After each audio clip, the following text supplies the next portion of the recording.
How's it going, ladies and gents? Welcome back to Dear PlayStation. Except this episode is going to be special. It is not Dear PlayStation this time. It is Dear Gaming. Ooh. Because this week, there's been two big pieces of news that have come out. The Nintendo Switch and Red Dead Redemption 2. Now, I'm going to touch on Red Dead Redemption 2 first because I think that's the more important thing. Well, not more important, but the more universal thing, because it will be for PS4 users and for Xbox users, among maybe PC gamers after a point. To an extent, PC gamers because of PlayStation Now and all of that. But anywho, so let's get into Red Dead Redemption 2. So for the last few days, we've seen snippets and pieces of this game being teased from the Rockstar logo, with seemingly alluding to Red Dead. And then after that, the red silhouette background of these like members of this posse of gang that is reminiscent of cowboys and obviously alluding to Red Dead Redemption, of course. And then sure enough, they announced that, hey, this is the game title. It's Red Dead Redemption 2. The teaser trailer will come on Thursday, so today, for me, it would have been 10 o'clock. So for some people, it was 9 o'clock for me. So for some people, it would have been 10 o'clock. Kind of like the Nintendo news, and then the Nintendo news happened for me at 8 o'clock, I believe. Anywho, point is, showed off the trailer. It was like a minute. It was showing off the engine, the environment, and kind of giving an idea of what the game is going to look like and kind of aesthetically look like, and how the engine's going to work, the character models, things like that. But really beyond that, nothing else. There was no character. No characters were described or shown off, really. The posse was shown, but we don't really know who they are, what they are really right now. No gameplay was really shown. No gunfights, nothing like that. It was pretty much a tech demo teaser, which is exactly what I was kind of expecting. It did let me down because I was expecting something to chew on, though. Whether it was an allusion to Marston being, his son being the leader of this posse. So this is a direct sequel to Red Dead Redemption. Or was it a young John Marston? So it's a prequel to Red Dead Redemption. Or is it a completely different universe, but they make still a reference to him? So this is a sequel, but it's in the same universe that Red Dead Redemption was in, right? I was expecting something like that to kind of give gamers an idea of what this game was going to kind of take place in, kind of revolve itself in, and tie itself in to some extent, right? We did not get that, but that's not necessarily a bad thing. I think that the game looks great. The engine looks beautiful. They've definitely shown, because this game has probably been in development for, by the end of when it's all said and done, if it does hit its fall 2017 release date, which will probably be a November release date, maybe an October release date, but I'm banking on November next year. I think this game will probably been in development for about 4 to 5 years, something like that.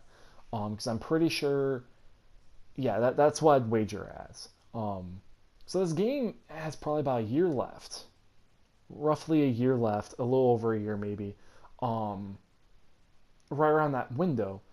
And for the next year, we're going to start getting snippets. And I think my projection is that we're going to see the first big trailer for Red Dead Redemption 2 at PSX. That'll be when we see gameplay, story trailer, characters, all that. We're going to get a trailer, like an actual full-blown trailer at PSX. And the reason why I think that's because PSX needs a big game.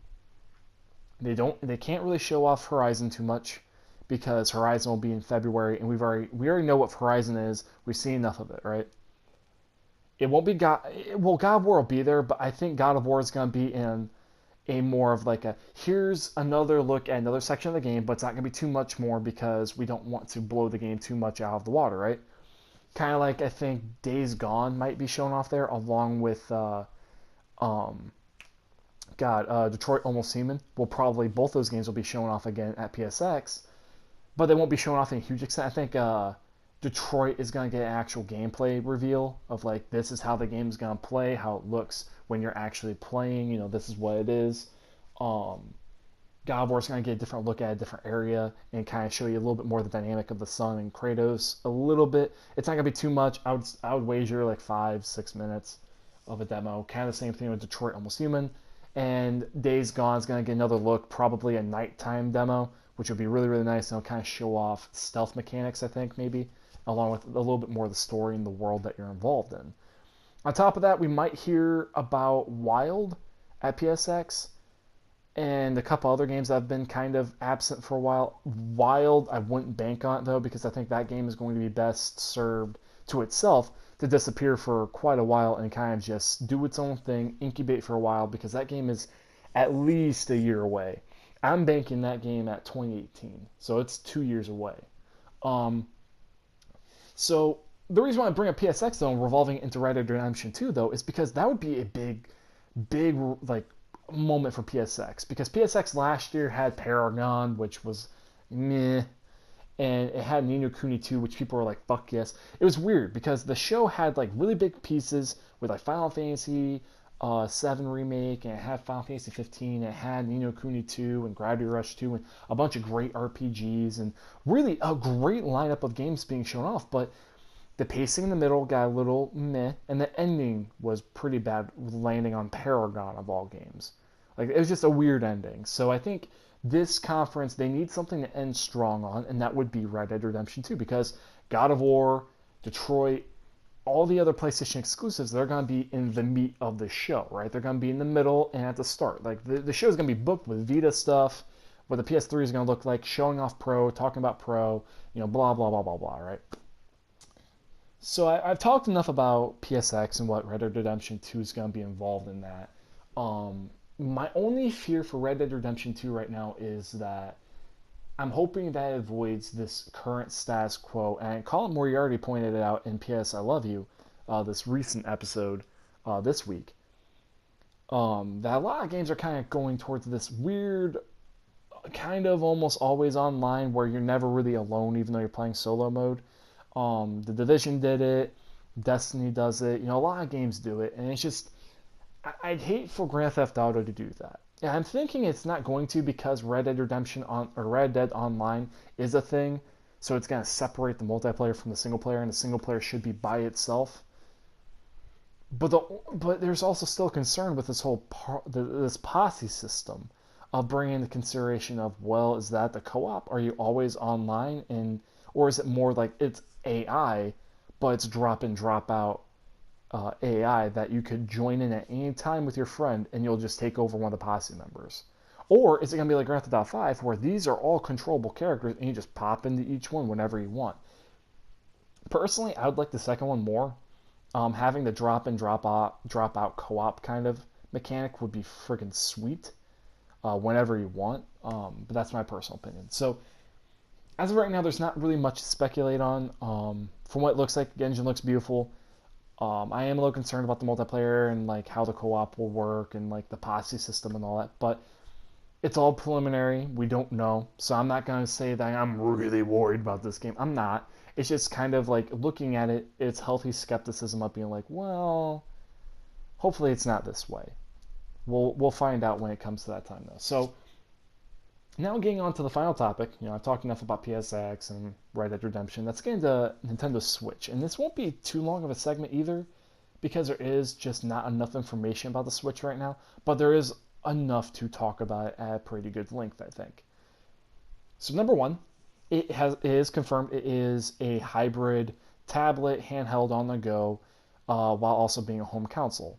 On top of that, it seems like it is going to be pretty robust, because it was showing off gameplay of a pretty, it showed a new Mario game, which looked really good, and it showed that it has at least some type of capability of being backwards compatible, maybe, or at least like integrated with the 3DS and the Wii U game library, because Splatoon was being shown off, Mario Kart was shown off, and Smash Bros. Is being shown off. And I'm assuming, based on the cartridge system, that the DS would integrate with it somehow. But that remains to be seen. We don't really know quite yet. We also don't know the extent of the Wii U library crossover and what the Wii virtual library, Nintendo library is going to work with. Like, do you have to rebuy a bunch of games again? Because that seems to be the case a lot of times with a lot of these digital Nintendo games. The screen looked great. The handheld actually looks really, really nicely built. Weirdly enough, the controllers on the outside look a little flimsy because of the plastic mainly. But that being said, the tablet looks beautiful. The resolution, everything looks really, really good. It looks beautiful. Blah blah blah. The controllers look cool in the way like it's set up, and you have like the back flap so you can like prop it so it's almost like a little TV. The way it's just built, it looks really, really cool, and it seems like it does look really cool. And I can't help but keep saying that because that is the best way I can put it. But there are concerns I do have. For one thing, the third-party support. The more I kept watching the trailer, the more I realized it's like, is this the old version of Skyrim or is this the remastered? Because it didn't really exactly look like the new version that's coming out soon, which kind of made me a little sad because that might mean that the Switch might not be as powerful as maybe we kind of hoped or expected. Now that could also be the case. We don't know. I mean, we can't really tell which one it was, but a lot of people are saying that it looked a lot like the original version and not the remastered that had just that's on the way of coming out, right? Which would suck if it's not, because then that means that, at least for the time being, it's not going to have the exact kind of library that's already kind of being seen for the PS4 and Xbox One, right?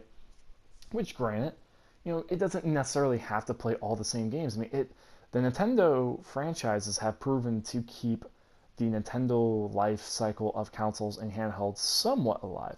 But the Wii U kind of showed also that train of thought is slowly dying, and that Nintendo needs more than just its first-party support to keep it alive. Every console cycle, it's losing more and more gamers because it doesn't have third-party support, which is important. And while they did show off the little clip of here's, or not the clip, it's like a little slide of like, here's everyone we're partnered with right now. And like From Software's on there, Atlas was on there, Activision was on there, Ubisoft was on there. A lot of companies were on there. But that being said, it is worrisome that Ubisoft has been talking a lot about the Wii or the Nintendo Switch. My bad. But they've been very, very positive. EA has been the same way. That both companies have been very, very positive about the Nintendo Switch. However, I'm worried about it because we didn't see any of their upcoming games. We didn't see Watch Dogs 2. We didn't see Wildlands. We didn't see Battlefield 1 for any of the games that are being shown off for the Nintendo Switch. Which, yeah, you could say that, oh, well, they're trying to show off the general appeal of the game, showing off that it could play, an upcoming incredible game in the form of Skyrim, that there is a Mario game being made for this thing that's almost like a Mario 64, like a Mario 64 2 of sorts. It's showing off what Zelda looks like on the screen. It's showing off that it's backwards compatible. There's only so much you can do in 3 minutes, which, grant, you could. But the fact that they showed off NBA, which, a newer game, but they also show off Skyrim as the third-party support, it makes me kind of worried and skeptical because it's like, Watch Dogs 2 is right around the corner. Why would you not show that off? Wildlands is on the way. Why would you not show that off? There's a lot of games that they could have shown off. Even Battlefield 1. That's coming. Why didn't you show that off? As one of the, not even as a marquee title, but just as a game of, proving, the Nintendo Switch is a powerful console, and here's why. It can play all the upcoming big games that you guys want to play on all the other consoles, but you can also do it as a handheld. That'd be a bragging chip that a lot of these other companies could not do. And, I mean, because think about it. You could play Watch Dogs 2 on the go. For some people, that might not be a big deal, but for a lot of other people, that would be a pretty big deal, because that would be fucking sick. Even for me, I'm not a huge on-the-go gamer. I play my Vita when I'm at break on work, and that's pretty much been the extent of my Vita usage lately, but I would definitely buy this thing if it allowed me to play games on the go that were big AAA games, right? That'd be something very intriguing to me. So, and that's all I'm kind of getting at with. So, kind of to wrap things up a little bit with a nice little bow. I am positive. I'm healthily optimistic, but also hesitant about this Switch. Don't like the name. I don't know what the battery life is. The battery life needs to be pretty decent for the thing to be, I think, successful. It needs to have a pretty decent lineup. It can't just rely upon Zelda to push units. It needs to have a pretty good third-party support system and first-party backing out the gate to kind of buy its fans back in a way. Um, I'm also curious how the support for other controllers would be. Do the Wii U controllers and Wii controllers work with this thing? What's the battery life for a lot of the controllers, and what are the peripherals? Um, what's the compatibility in terms of 3DS gaming, the Virtual Boy, the Wii library, and the Wii U library? Do those all work? Do you have to rebuy them? What's the process on that?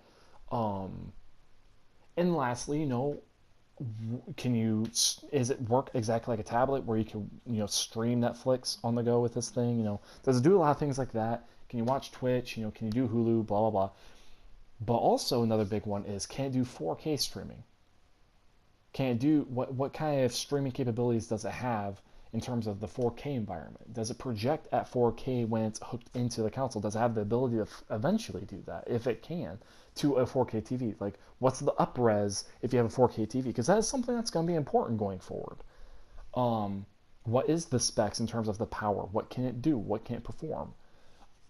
And really, I mean, that's kind of where I sit at right now on the Switch. But overall, I'm impressed. I like it. I don't love it. I like it. Healthily optimistic. So I'm wondering what you guys think about Red Dead Redemption 2, what you think PSX is going to look like this year, and if you have projections on terms of like what games are going to get shown off and to what extent, blah, blah, blah. What you guys think of the Nintendo Switch. Anyway, thank you guys for watching. Hope you guys enjoyed this episode. We'll catch you guys later. Peace.